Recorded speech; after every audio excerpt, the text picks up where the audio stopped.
circumstances in which they live in, right?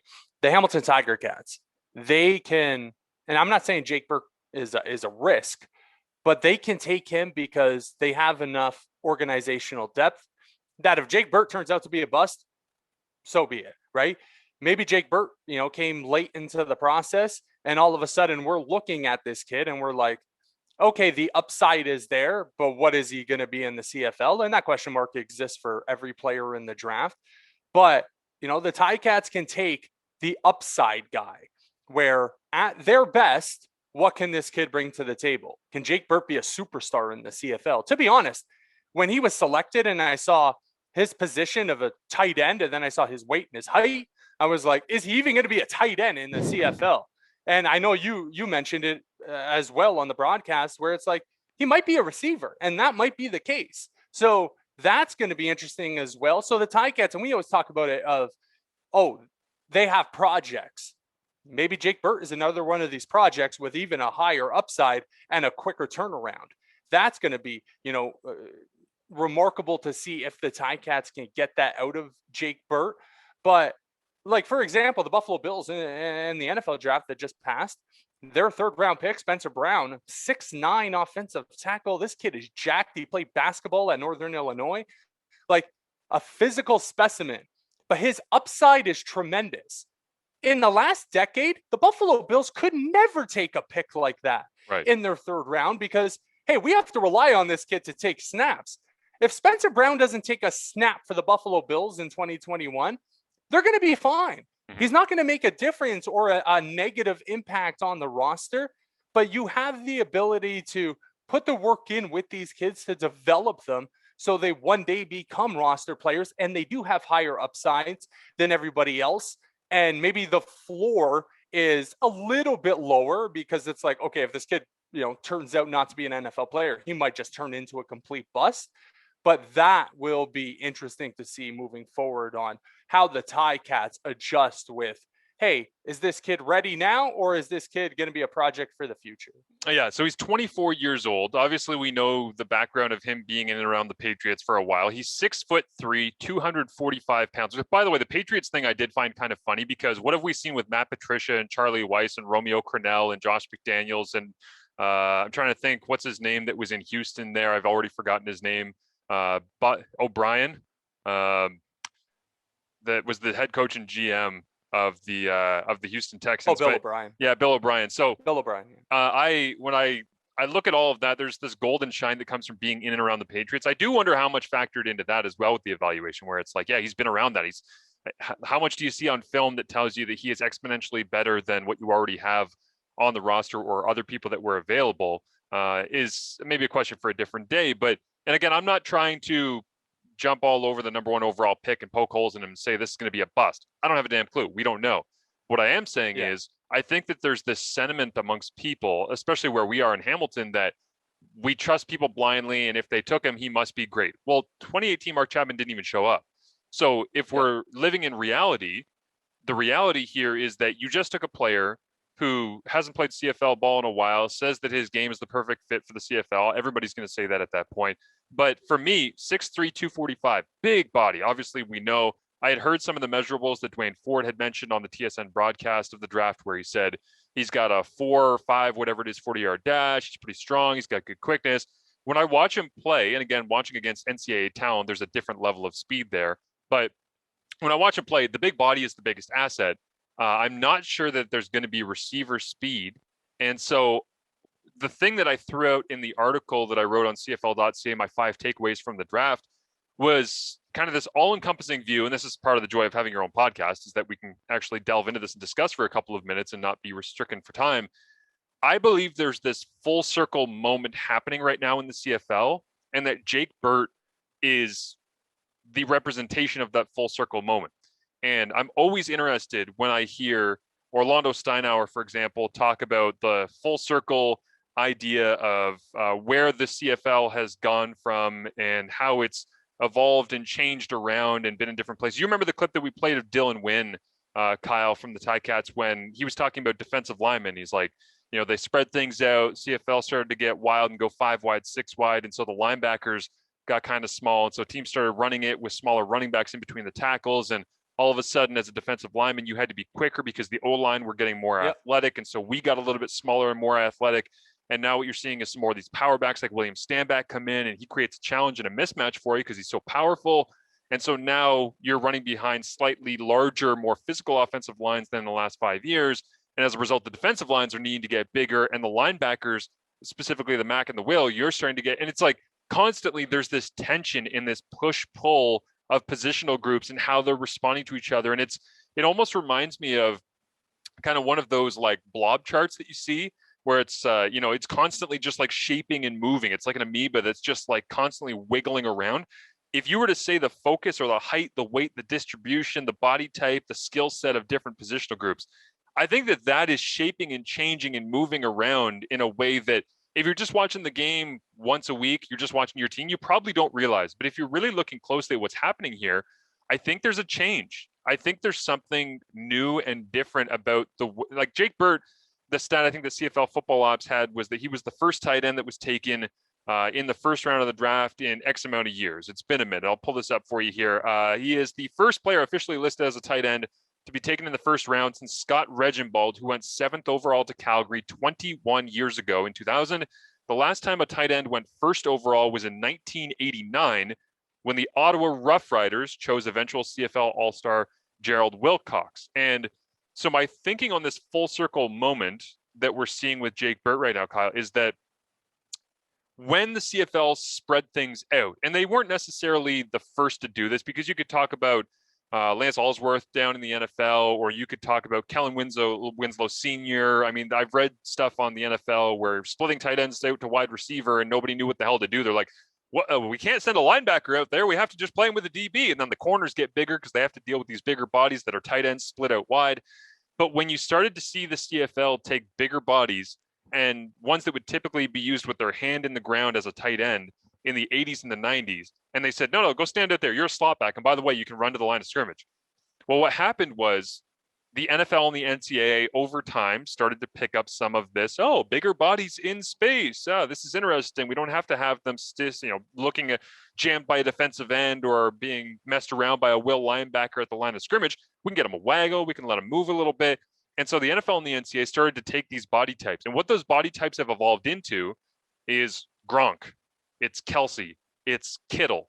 It's the hybrid tight end receiver position that the NFL now is one of the most dangerous things. Like, you could make the argument that as dynamic as Tyreek Hill and all these big play receivers are, that the tight end that's the hybrid that can dominate over the middle of the field. We're not talking Jason Witten turning 5 yards down the field, turning around and catching a hook 5,000 times in his career. We're not talking anymore about Tony Gonzalez just running down the middle of the field, although he was part of that evolution. It's different now. It's guys that are running crossing routes and running away from defensive backs, running through defensive backs because you can't tackle somebody that size that's running that fast. And when you have the NCAA and the NFL evolving to have all these players that are at this position, what happens? Well, it trickles down into the younger ages of football. And when you get that trickle down, kids are not necessarily interested anymore in I'm a tight end, I'm a wide receiver. Now they're interested in, well, I can play wherever I want. If I'm big, I'm fast, I'm strong, and I have hands, I can be that running tight end that can be a slot back. In the CFL, because the waggle and the offensive systems, it's designed for that hybrid position. So this all brings me long-windedly back to my main point, which is in Jake Burt and what we've seen with Nikola Kalinic in Hamilton, with Bruno Labelle also getting a look by Saskatchewan in the middle rounds of this draft, I'm starting to think that the CFL, as part of the next evolution of offensive culture and systems and body types, I'm starting to think that most teams are going to start to go away from the French-Canadian fullback who wears the 75 bars on his face mask because he just wants to run through your face. They're going to start using the Labelles and the Burts and the Spencer Moores and the Declan Crosses and those guys are different than the Calvin McCartys and the Rob Cotes to me. And that's again, part of the evolution. I don't want to write off those guys from 10 years ago plus, or 5 years ago plus even, with McCarty because he just retired. But I do think it's a different body type. I think it's a different skill set. And we're obviously seeing with the Ticats taking Burt first overall here, there's going to start being a prioritization, I believe, on this hybrid body type because it can be so dynamic in your offense. Yeah, I think you bring up a lot of good points. And when you look at the Hamilton Tiger Cats and what they're trying to do on offense, does Jake Burt change that in a drastic way, right? Do they all of a sudden stop going 5 wide receivers and start going Jake Burt tight to the line of scrimmage, and then, the other 4 wideouts? It'll be interesting. And you brought up a point, and we talked about it last week about, the Ticats were able to get over the Mark Chapman saga very quickly because they had a lot of organizational depth. And then we went off air, and I was thinking to myself, I don't know if that's true. And what I mean by that is, go look at the 2019 season, right? What happened for the Ticats? Sean Thomas Erlington goes down with injury. Malik Irons filled into that spot admirably, but there was something missing for the Ticats, right? So what did they do?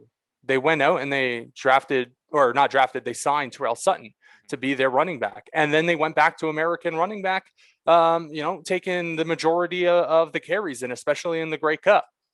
And what did they have to do to change things? They had to put Mike Jones in as the starting wide receiver. And Ticats fans, we were on air on the radio. I was on the post-game show. There was a lot of Ticats fans that were frustrated with Mike Jones because they thought they should get more out of that position than they were. Fast forward to the Grey Cup, what happens? Mike Jones's drop was not the reason why the Ticats lost that Grey Cup, but it went a long way into making sure the Ticats had no hell of a chance to come back, right? That was a massive drop. Yeah. That was points taken off the board for the Ticats. And I'm convinced. So I was thinking to myself, I'm convinced it was the reason that it was the last play of his Ticats career as well, the last memorable play. Yeah. Yeah, and I don't want to put too much of the blame on Mike Jones, but that was a big play in the Grey Cup that's swung things a lot in the favor of the Winnipeg Blue Bombers. And I was thinking, what would have Mark Chapman looked like in his second year as a wide receiver instead of Mike Jones in that position, or the Ticats having some sort of Canadian receiver depth, and they didn't. And maybe the draft of Jake Burt goes a long way into repairing that. We don't know what David Unger is going to be because, again, he played 1 year, wasn't a big part of the offense. But when he was on the field, there were still some things he had to learn.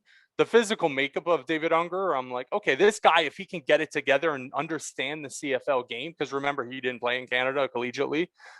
If he can understand the CFL game, he can be a big difference maker.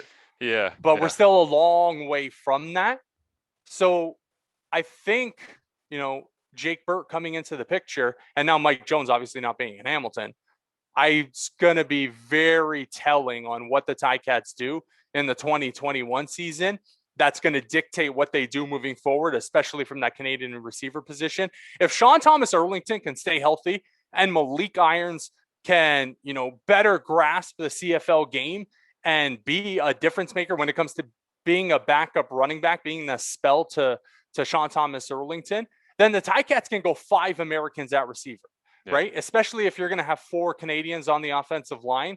And, I mentioned on the draft show, we still don't know what's going to go on with that Mike Filer spot at center for the Ticats. Is it a Canadian that fills in, or is it an American that, steps in out of nowhere to take that spot? We don't know. Did you know there's a Nikola Kalinic who's a professional footballer who's a Croatian who plays as a striker for the Italian club Hellas Verona? Yeah. I did not know that.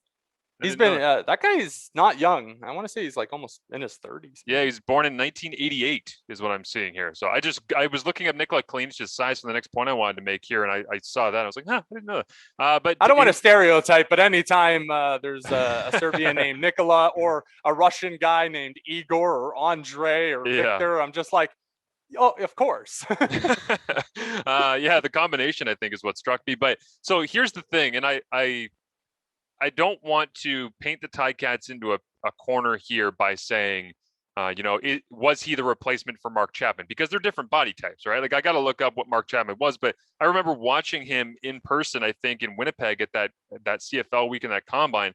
And, there's a Mark David Chapman, who's an American security guard who murdered John Lennon. How about that? But Google on fire today with all of these. But yeah, for me, when I think about the player that they just got, right, in Jake Burt, he's 6'3", 245. Well, Nikola Kalinic is an inch and a half taller, and he weighs at least 10 more pounds. So they're not the same player. You might say, well, that's close enough. Yes, they're similar, but they're not the same player. And David Unger, to your point, Kyle, about him being physically, he's powerful, he's dynamic, but he's 5'10", 170 is what I have him listed at last time that we checked in. So you're talking about somebody who is 5 inches shorter and is 70 pounds lighter than what they just got in Jake Burt. 70 pounds. That's a full-size child that we're talking about. Yeah. The difference not between the same. No, so they're different guys in that spot. And Mark Chapman, the last height weight that I have him at is 6'180". So I don't want to ask this question without adding the context that they're different positions, they're different speeds, they're different playing experiences, they come from different backgrounds, because Chapman is more of an Ungerer, and maybe Ungerer was the guy that, hopefully they're going to use him in the Chapman role moving forward. Maybe they're looking at using Burt as an inside slot back, but I think it's fair to ask the question, was taking Jake Burt first overall in the 2021 CFL draft the makeup call for what happened with Mark Chapman? Ooh, that is an interesting take. And on the Unger front, I think it's important for us to point out that the Ticats kind of already have that body type for David Unger, right? And what I meant of his body type and his physical traits is he's the quick slot guy, right? He's the quick underneath guy that's able to get open. And if he does, can make something happen after the catch. The Ticats already have those guys on the American front. They have Brandon Banks. They have Braylon Addison, right? And now you have even a Devere Posey, a little bit less so. I think he's a little bit more physically imposing than he's pretty Braylon skinny Addison or Brandon Banks. He's pretty skinny though. Like I'm thinking, even if the Ticats wanted to go with Jalen Marshall at wide receiver because they wanted to use Burt as another guy as an inside slot back, because I think Marshall is the one that nobody's talking about who's going to end. He's not going to have a huge year, but I think between him and Posey, that's your 3-4, and obviously Banks and Addison are your 1-2. And now the Ticats are looking at, okay, what do we do with that fifth spot? And I genuinely believe it's they got Jalen Acklin. Yeah, so Jalen Acklin's another one there. So, but I genuinely believe, like, if you take off Jalen Marshall from the field and you go Acklin alongside Addison into the boundary and over to the field, you're going to go, I guess, with help me out here. Posey maybe is a wide side guy, and Banks is as a field side slot. Maybe you're going Banks alongside Jalen Marshall or whoever in the inside slot back is what I'm trying to get to here. I think that becomes the flex position between Kalinic and Burt, if I had to guess right now.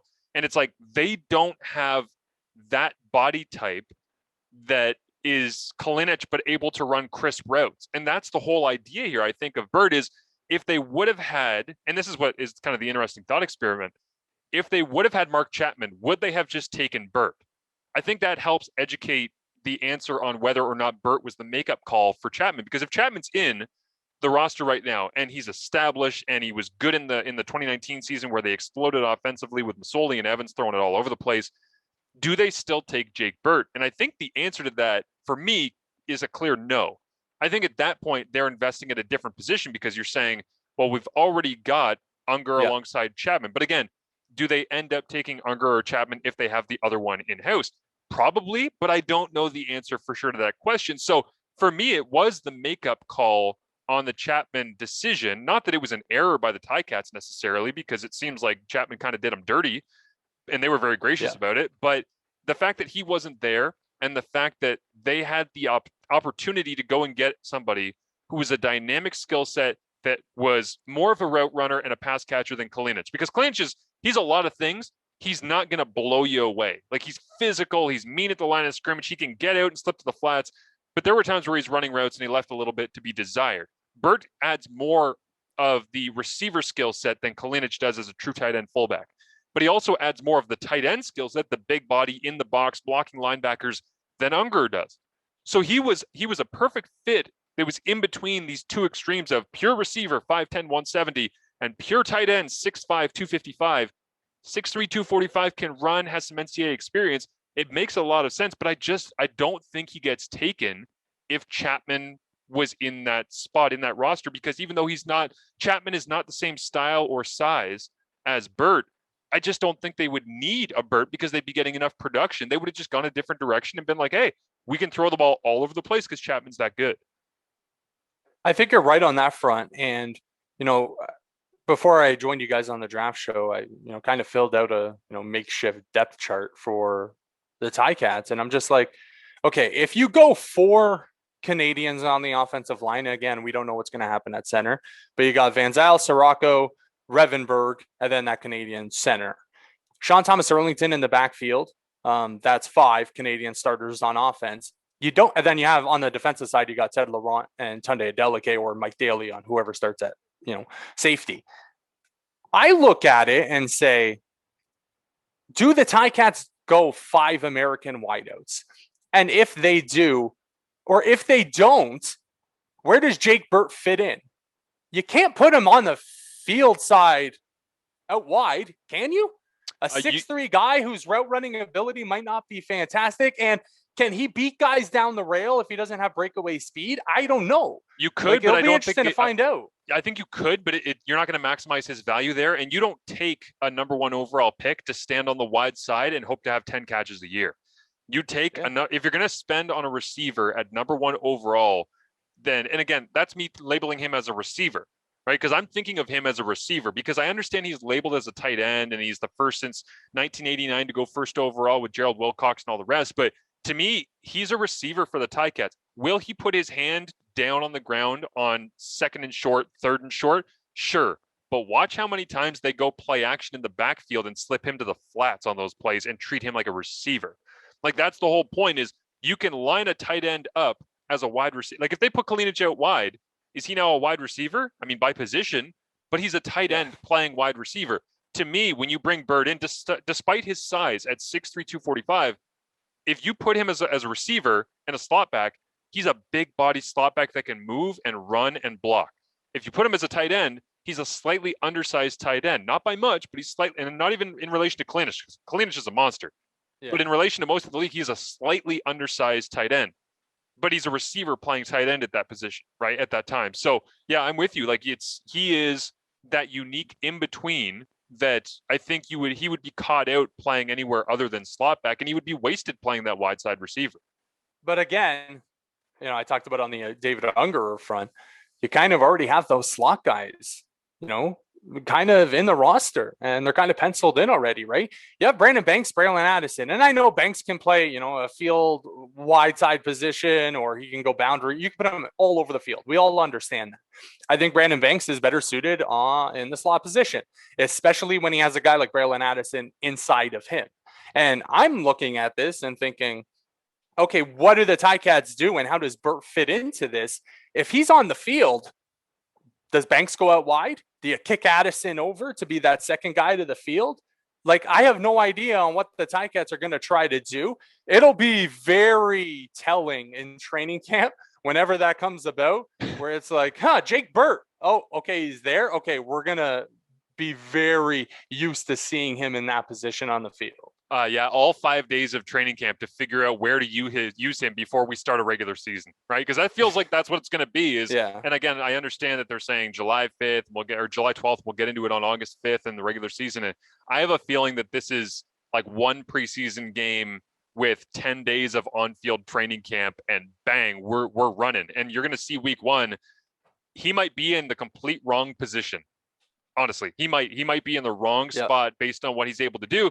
But they're going to need time to figure out, because it's such an unusual year. And I'm not saying that Condell doesn't know where he wants to put him right now.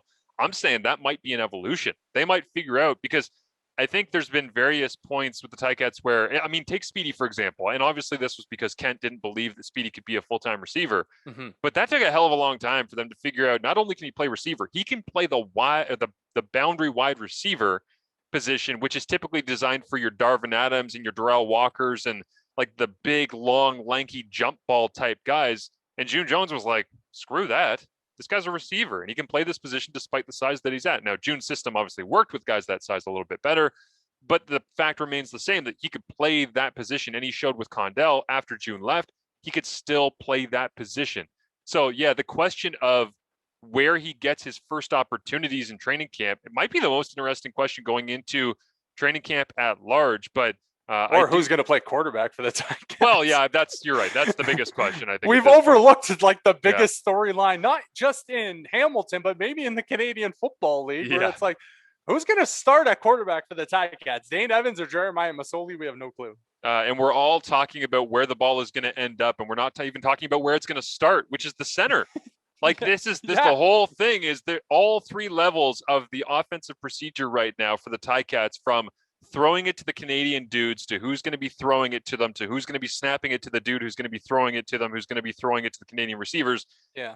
Here we are 3 months out from August 5th, essentially, and we don't have a damn clue. That's exciting, but that's also super weird because the Ticats have had so much stability at center, Mike Filer, quarterback, either Collaros or Masoli, receiver, Fantuz.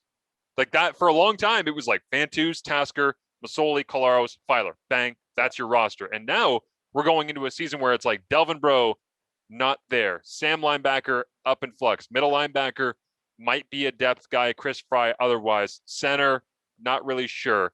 The quarterback position will sort itself out based on performance, certainly, and hopefully not based on injuries. And then, the offensive skill position guys, I think this year I am going to track who is on the field for the receivers for the Ticats and the running backs and all of that, because I want to see snap counts at the end of games, and I want to see which package of players are being used together the most and where they're lining up. I would love to do that for every team, in full disclosure. I don't have the time because I have a fiance and a 7-month-old and 2 dogs, and I'd like to have a life. But I think for the Ticats specifically this year, I want to do that, and we can update that on this show when we get the opportunity. But